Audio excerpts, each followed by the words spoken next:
Shalom, selamat pagi jemaat sekalian. Kita akan segera memulai ibadah pada pagi hari ini.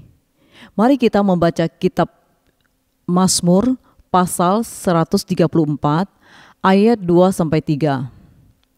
Angkatlah tanganmu ke tempat kudus dan pujilah Tuhan. Kiranya Tuhan yang menjadikan langit dan bumi memberkati engkau dari Sion. Mari kita berdoa. Tuhan, ajar kami mendapatkan kepuasan dalam-Mu, karena kami ini tidak puas secara otomatis. Tuhan telah memberikan anugerah yang besar kepada kami. Tolong kami belajar mendapat kepuasan di dalam Engkau. Seperti Paulus, kami ingin belajar mendapat rahasia kepuasan di dalam Tuhan. Bukan dengan mendapatkan apa yang kami inginkan, tetapi dengan makin masuk ke dalam rencana Tuhan. Kiranya kami boleh menjadi jemaat yang terus kuat di hadapan Tuhan. Dalam nama Tuhan Yesus kami berdoa, amin. Shalom semuanya Bapak Ibu Saudara-saudari yang dikasihi Tuhan. Semua ketinggian dan kedalaman yang ada di hadapan kita telah dijangkau oleh akal manusia.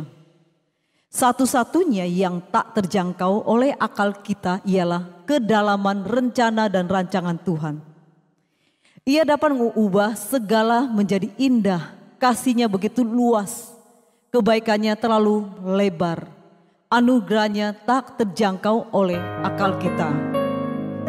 Ia perancang yang agung, rancangannya adalah rancangan damai sejahtera. Sejahtera bagi saya dan saudara sekalian semuanya. Saat tiada jalan yang harus ku tempuh, Yesus ada di sana memberi pengharapan. Saat tiada jawaban di dalam hidupku, Kau ada di sampingku dan memberiku jawaban. Tiada yang mustahil bagimu ya Allahku, jalanmu tak terselangi.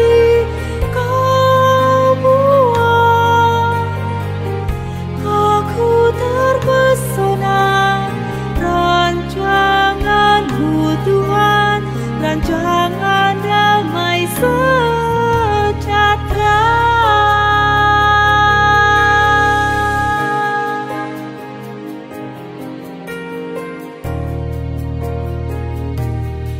Saat tiada jalan yang harus ku tempuh, Yesus ada di sana memberi pengharapan. Saat tiada jawaban di dalam hidupku, Kau ada di sampingku dan memberiku jawaban.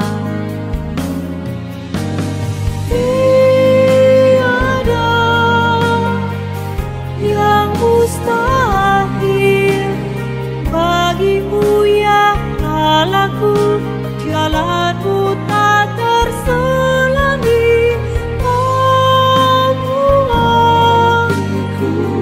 Aku terpesona rancangan-Mu Tuhan, rancangan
Bapak Ibu Saudara sekalian, mari kita tundukkan kepala, kita mau berdoa sebelum kita melanjutkan pujian kita menyambut firman Tuhan.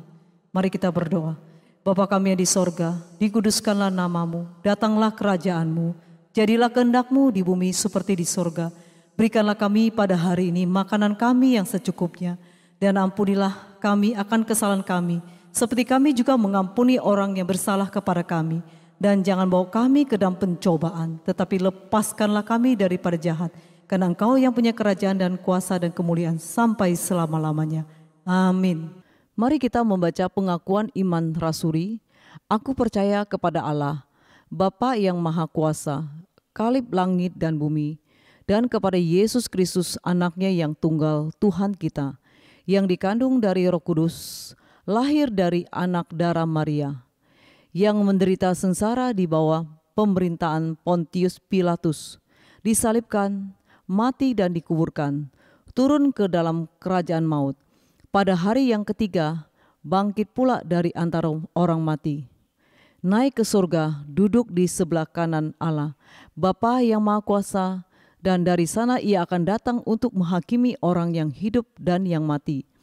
Aku percaya kepada Roh Kudus, gereja yang kudus dan persekutuan orang kudus, pengampunan dosa, kebangkitan tubuh, dan hidup yang kekal. Amin.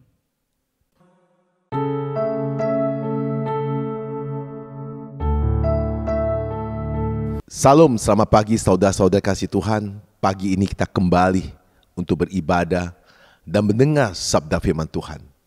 Marilah kita berdoa. Bapa kami sorga, pada pagi ini kami bersyukur atas kasih dan kemurahan Tuhan. Kiranya Roh Kudus pimpin kami, membuka hati kami untuk mengerti setiap sabda firman Tuhan yang kami dengar. Dan kuasa Roh Kudus menyertai hamba-Mu. Bibir hamba Tuhan pakai untuk menyampaikan setiap kebenaran-Mu. Berfirmanlah kepada kami siap untuk mendengar. Kami berdoa di dalam nama Tuhan Yesus Kristus. Amin. Saudara-saudari yang dikasihi Tuhan, pada pagi ini kita akan mendengar sabda firman Tuhan dengan tema kita, perperangan spiritual. Saudara kasih Tuhan, mari kita buka firman Tuhan di dalam surat Efesus pasal 6 ayat 12 sampai 13. Kita akan baca bersama-sama. Ayat ke-12.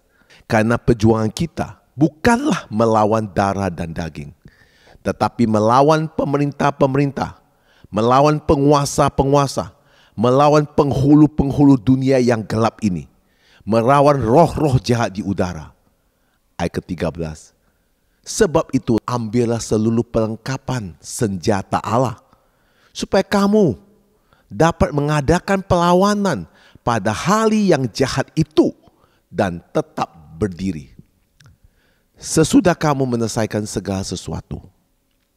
Saudara-saudara kasih Tuhan, salah satu kata yang paling ditakuti oleh setiap insan di bumi ini adalah perang atau peperangan. Sebab itu umat manusia di seluruh dunia selalu berusaha untuk menghindari akan adanya perang dengan berbagai cara. Manusia telah berusaha sekuat tenaga untuk menciptakan perdamaian di dunia ini.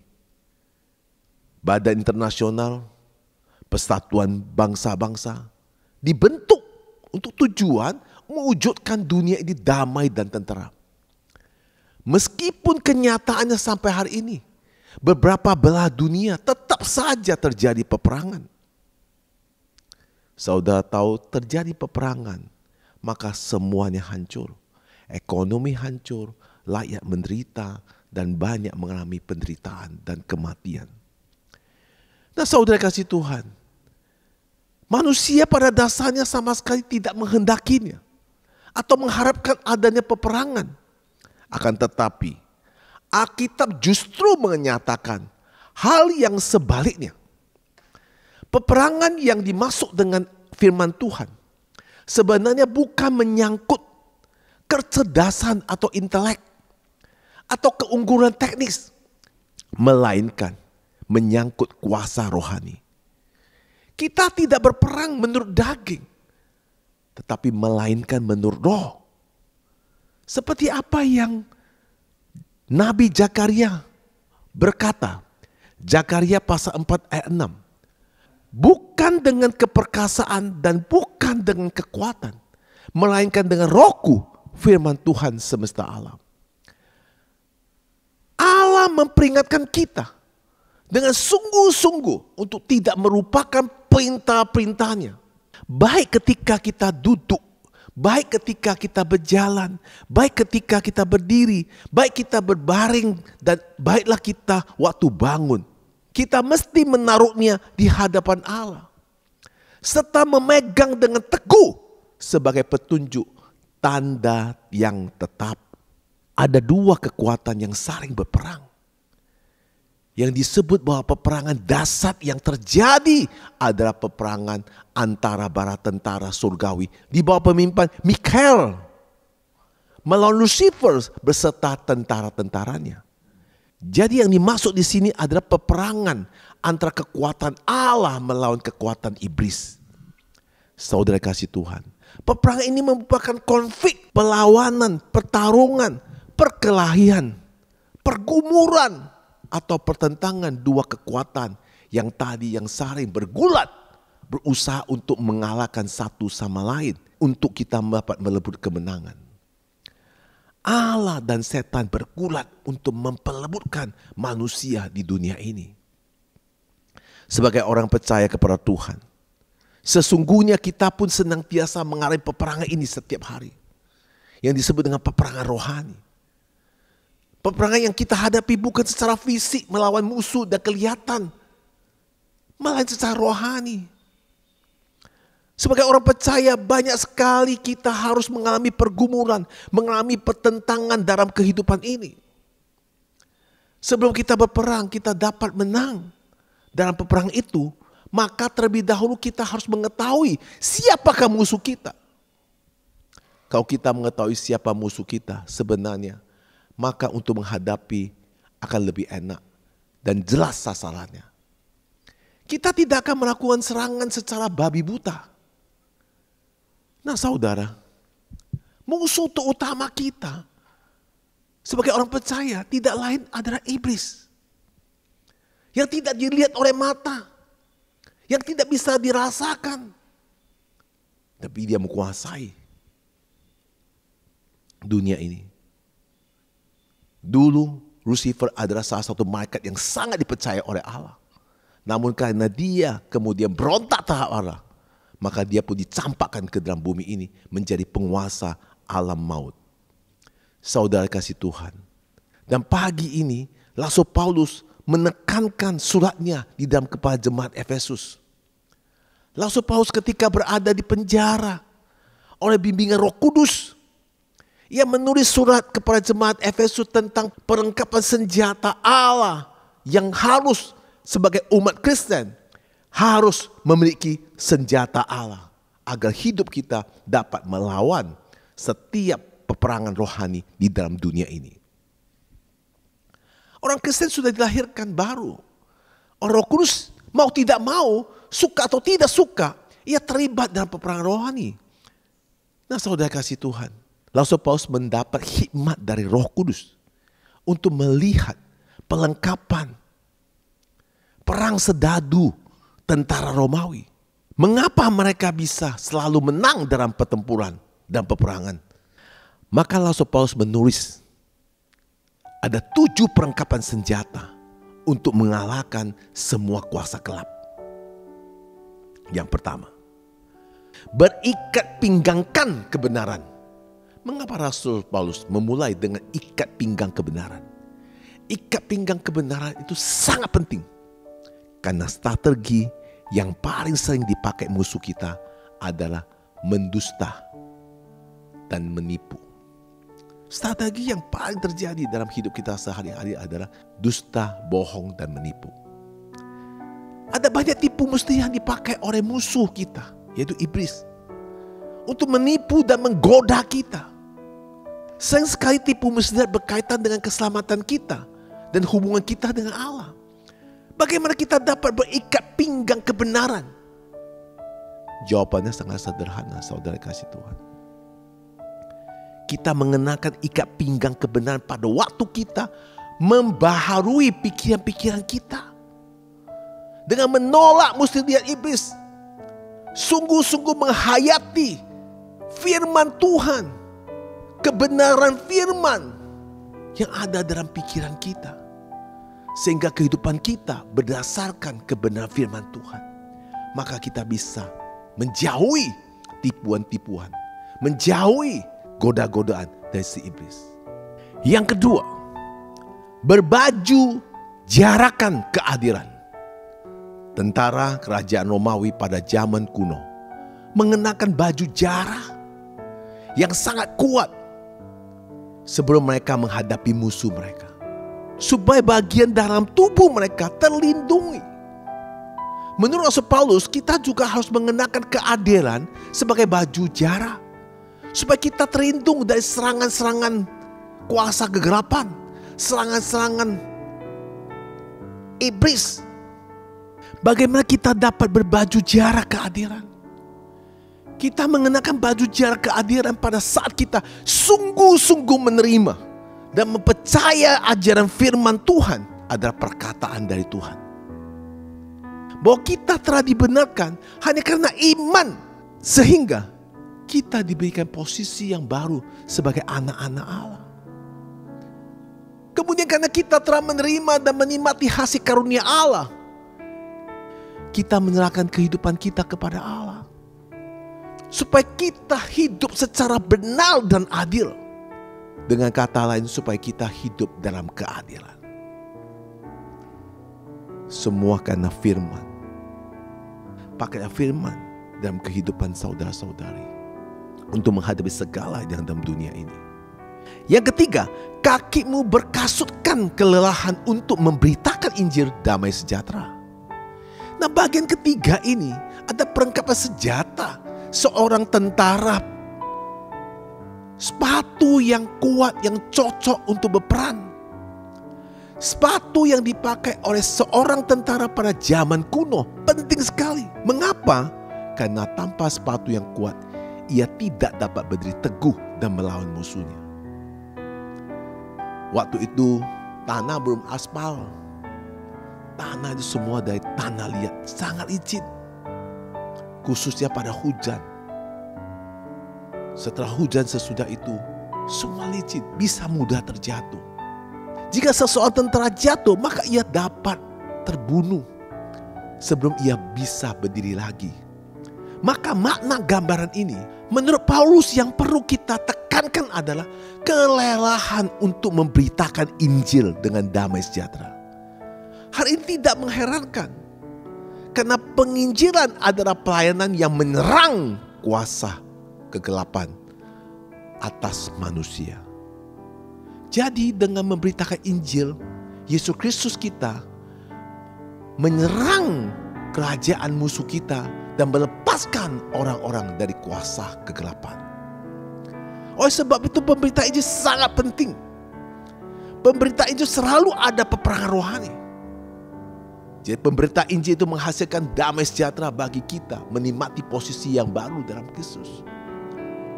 Saya sering sekali ketika mau menyampaikan Injil atau suatu KKR, selalu ada peperangan rohani. Itulah kita harus kuat.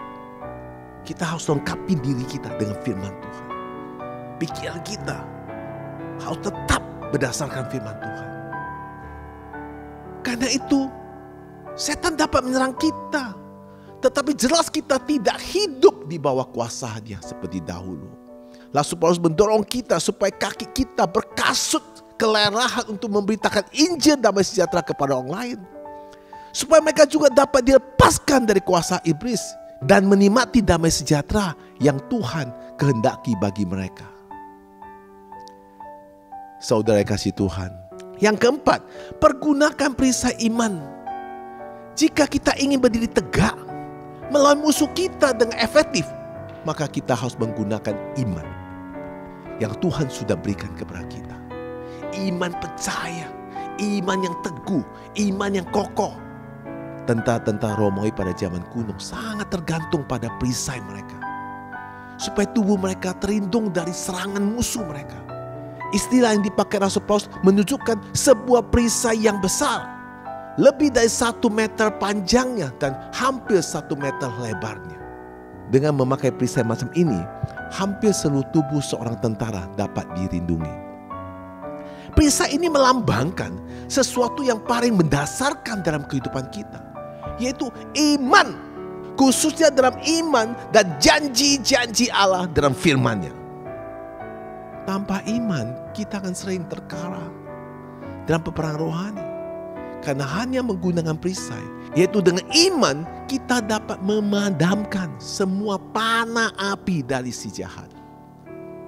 Semua api dari si jahat melambangkan segala macam serangan dari si jahat. Setiap kali iblis bekerja untuk menggoda kita, menanamkan pikiran-pikiran yang negatif, takut, gelisah, iblis main dengan playback, memikir hal-hal yang pernah kita berbuat salah, membuat hal-hal yang pernah kita jatuh dalam dosa, sehingga membuat kita ragu dan keselamatan yang kita dapat dari Tuhan, dan membentuk suatu pora dosa dalam kehidupan kita. Kita diserang dalam sebuah panah api. Kita harus bisa ucapkan syukur kepada Tuhan. Kita mempunyai perisai yang kuat, yaitu iman dalam kebenaran firman Tuhan yang dapat melindungi kita. Jadi marilah kita mengambil dan mempergunakan perisai iman supaya kita dapat berperang dengan efektif. Saudara-saudara kasih Tuhan, yang kelima, terimalah ketopong keselamatan. Jika saudara-saudari ingin berdiri teguh melawan musuh kita dengan efektif, maka kita harus menerima dan mengenakan ketopong keselamatan. Hampir semua orang mengerti betapa pentingnya bagian tubuh yang disebut kepala. Sebuah ketopong yang kuat penting sekali dalam peperangan pada zaman kuno untuk melindungi bagian kepala. Jika seorang tentara luka bagian tubuh yang lain selain kepala, misalnya tangan, mungkin luka tersebut tidak terlalu parah. Jika terluka bagian kepala, maka lukanya dapat mengakibatkan parah sekali, kemungkinan bisa mengakibatkan kematian. Di kepala sangat penting. Maka kita naik motor pun harus pakai helm, agar jatuh nggak kena kepala, kena badan, luka, tangan patah, kaki patah masih bisa diobati. Kalau kepala jatuh, kena ketok, sasarannya berdarah, meninggal. Ketopong keselamatan penting sekali karena iblis menyerang kita melalui pikiran. Salah satu serangan yang sering dilakukan dalam pikiran kita adalah dia berusaha membuat kita ragu, membuat kita gak percaya tentang keselamatan kita. Ingat saudara, iblis itu sangat licik. Sejak manusia pertama dicipta, iblis sudah ada mengganggu Adam dan Hawa. Maka iblis itu memakai strategi untuk menyerang kita. Kita harus mengenakan ketopong keselamatan. Apa itu ketopong keselamatan? Maka kita harus percaya akan firman Allah, yakni keselamatan. Kita sudah dijamin, dimateraikan atas kematian Yesus Kristus di kayu salib. Sehingga serangan iblis di dalam kita itu tidak efektif lagi. Yang keenam, terimalah pedang roh. Jika kita ingin berdiri tegak dalam melawan musuh kita dengan efektif, maka kita harus menerima, memakai pedang Roh Kudus. Pedang merupakan senjata yang paling penting dalam sejarah tentara pada zaman kuno. Senjata dapat dipakai untuk membela diri dari segala serangan musuh, tetapi juga untuk menyerang dan membunuh musuh. Pedang yang kita pakai sekarang adalah bukan pedang yang seperti yang saya cerita di zaman kuno oleh tentara Romawi. Pedang yang kita pakai adalah firman Tuhan. Alkitab adalah firman Tuhan, yaitu ya dan amin. Kita pakai firman Tuhan untuk membela diri kita pada saat kita menolak tipu muslihat si jahat. Tetap percaya pada kebenaran. kita juga memakai pedang Roh Kudus, yaitu firman Allah, untuk menyerang kepada musuh. Saudara kasih Tuhan, kenapa penting kita harus pakai firman Tuhan? Maka saya lebih suka membaca Alkitab daripada membaca tafsiran. Tafsiran itu ditafsirkan orang, tapi Alkitab itu adalah wahyu, adalah firman yang diperkatakan oleh Allah. Saya pegang itu sebagai dasar untuk melindungi diri saya. Waktu kita memberitakan Injil kepada orang lain dan melepaskan mereka dari pengaruh, dari kuasa-kuasa gelap, mereka konseling dan melayani mereka, memulihkan mereka, kita akan sering juga tergoda oleh musuh kita. Tetapi kita akan menerima memakai pedang Roh, maka kita akan berdiri teguh, tetap berjalan dalam kemerdekaan dan kemenangan di dalam Kristus. Yang ketujuh, ini sangat penting saudara kasih Tuhan. Salah satu peperangan spiritual yaitu doa. Ini yang terakhir ini sangat penting. Kalau kita ingin tetap berdiri tegap melawan musuh kita dengan efektif, maka kita harus banyak berdoa. Pada saat kita diserang musuh, kita berdoa minta bimbingan Tuhan Yesus Kristus sebagai komandan kita, sebagai Bapa kita, untuk melawan serangan-serangan itu. Supaya kita mengetahui dengan persis apakah kita mundur atau maju. Waspada dan berjaga-jaga. Senjata Allah yang mana yang paling kita perlukan agar kita dapat membela diri dan menyerangkan si jahat dengan efektif. Berdoa adalah merupakan salah satu bagian yang pelengkapan senjata Allah yang paling efektif. Karena ketika kita berdoa, kita berlutut di hadapan Tuhan Yesus Kristus, maka ada kuasa rohani yang sangat besar menyertai kita. Dan ketika kita diserangkan musuh kita, maka kuasa dalam doa kita, Tuhan yang akan menyerangkan semua kuasa kegelapan. Orang benar selalu berdoa memakai kuasa Allah, memakai kuasa Roh Kudus. Dengan berdoa berarti kita menyerahkan, mempersilakan Tuhan kita Yesus Kristus yang bekerja dan berperang bagi kita, melalui musuh-musuh kita, sehingga mereka dapat dilepaskan dari kuasa gelap, sehingga semua orang bisa menikmati damai sejahtera yang Tuhan hendaki bagi semua orang. Saudara kasih Tuhan, Rasul Paulus pun sangat merasakan kebutuhan untuk didoakan oleh saudara-saudara seiman. Nah saudara, dia seorang rasul, tetapi dia juga mengatakan dia juga butuh didoakan. Maka kadang-kadang kita jadi pendeta, jangan sok merasa hebat, merasa kuat. Kita jadi pendeta pun harus didoakan. Karena peperangan ini bukan peperangan biasa. Peperangan rohani itu tidak kamu nampak. Kamu melawan penguasa dunia ini. Maka kita harus minta didoakan juga.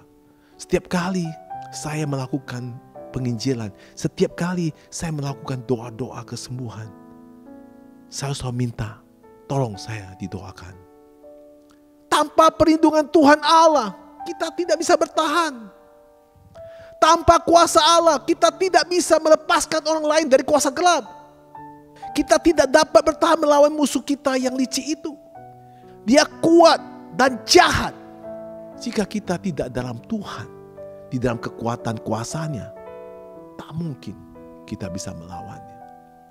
Sebab itu kita harus mementingkan doa dalam kehidupan kita masing-masing. Saling mendoakan. Jangan selalu kita minta hamba Tuhan untuk doakan kita. Kita pun harus doa hamba Tuhan kita. Karena dia butuh juga pelindungi. Dia butuh juga kuasa dari Tuhan. Dia butuh pelindung.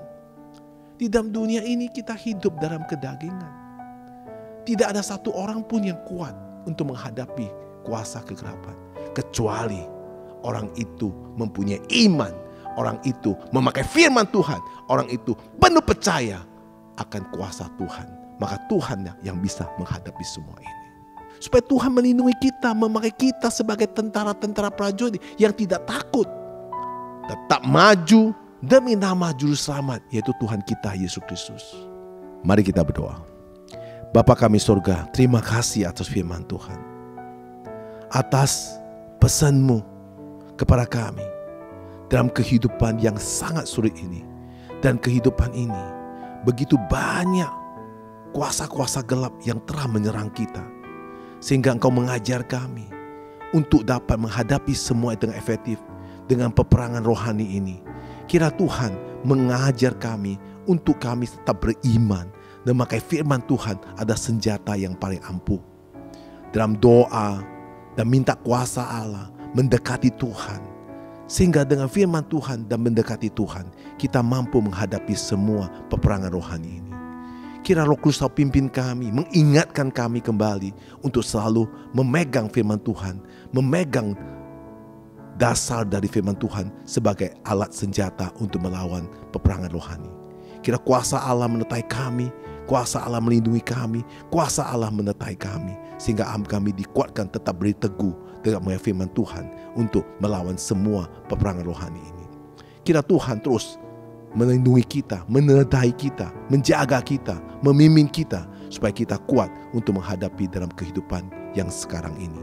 Kami berdoa di dalam nama Tuhan Yesus Kristus. Amin. Saudara-saudara kasih Tuhan, dalam kehidupan ini, kita sebagai anak Tuhan yang sudah ditembus dan diberikan keselamatan, maka kita harus melengkapi senjata Allah untuk melawan kuasa kegelapan. Karena hidup peperangan rohani tidak gampang kita hadapi kalau tidak dengan kekuatan Allah. Maka Tuhan melalui pesan kita, melalui hambanya, yaitu Rasul Paulus, dia tulis kepada jemaat Efesus, kita sebagai anak Allah harus melengkapi senjata Allah dengan 7 senjata Allah. Yang pertama, berikat pinggangkan kebenaran. Yang kedua, berbaju jarah keadilan. Yang ketiga, kaki berkasut kelelahan untuk memberitakan Injil damai sejahtera. Yang keempat, pergunakan perisai iman. Yang kelima, terimalah ketopong keselamatan. Yang keenam, terimalah pedang roh. Yang ketujuh, yang paling penting, yaitu doa. Tuhan Yesus memberkati.